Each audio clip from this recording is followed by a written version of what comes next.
తెలంగాణ రాష్ట్రంలోని లక్షలాది మంది అన్నదాతలు ఎంతో ఆశగా ఎదురు చూస్తున్న రైతు భరోసా పథకం కింద ఆర్థిక సహాయం ఈ రోజు నుంచి వారి బ్యాంకు ఖాతాల్లో జమ కానుంది.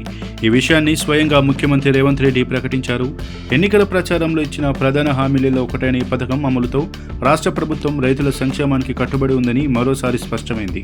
ఎకరాలతో సంబంధం లేకుండా అర్హులైన రైతులందరి ఖాతాల్లో ఎకరానికి ఒక్క సీజన్కు 6,000 రూపాయల చొప్పున నిధులు జమ చేయాలని ప్రభుత్వం నిర్ణయించింది. రైతు భరోసా పథకం అనేది తెలంగాణ రైతన్నలకు పంట పెట్టుబడి కోసం అందించే సమగ్ర ఆర్థిక సహాయ కార్యక్రమం.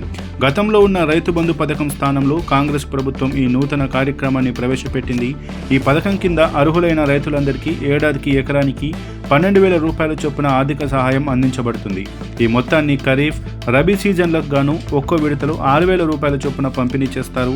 ఈ నిధులు విత్తనాలు, ఎరువులు, పురుగుల మందులు, వ్యవసాయ కూలీ ఖర్చులు వంటి పంట పెట్టుబడి అవసరాలను తీర్చడానికి ఎంతగానో ఉపయోగపడతాయి.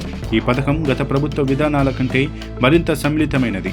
ఇది భూ యజమానులతో పాటు కౌలు రైతులు మరియు భూమి లేని వ్యవసాయ కార్మికులను కూడా తన పరిధిలోకి తీసుకువస్తుంది.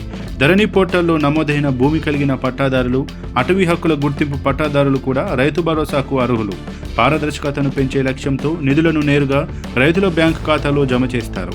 గత కొన్ని నెలలుగా రైతు భరోసా నిధుల విడుదలపై రైతన్నలో కొంత ఉత్కంఠ నెలకొంది. అయితే నూతన ప్రభుత్వం ఆర్థిక పరిస్థితులను సమీక్షించి ఇచ్చిన హామీని నిలబెట్టుకుంటూ ఇప్పుడు నిధులను విడుదల చేయాలని నిర్ణయించింది.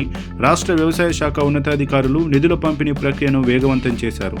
తద్వారా వానాకాలం సాగు ప్రారంభానికి ముందే రైతన్నలకు పెట్టుబడి అందుబాటులోకి వస్తుంది. ప్రభుత్వం తీసుకున్న ఈ నిర్ణయంపై రైతులు హర్షం వ్యక్తం చేస్తున్నారు.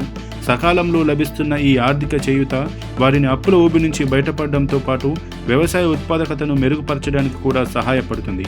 కాంగ్రెస్ పార్టీ ఎన్నికల సమయంలో ప్రజలకు ఇచ్చిన 6 గ్యారంటీలలో రైతు భరోసా కూడా ఒకటి.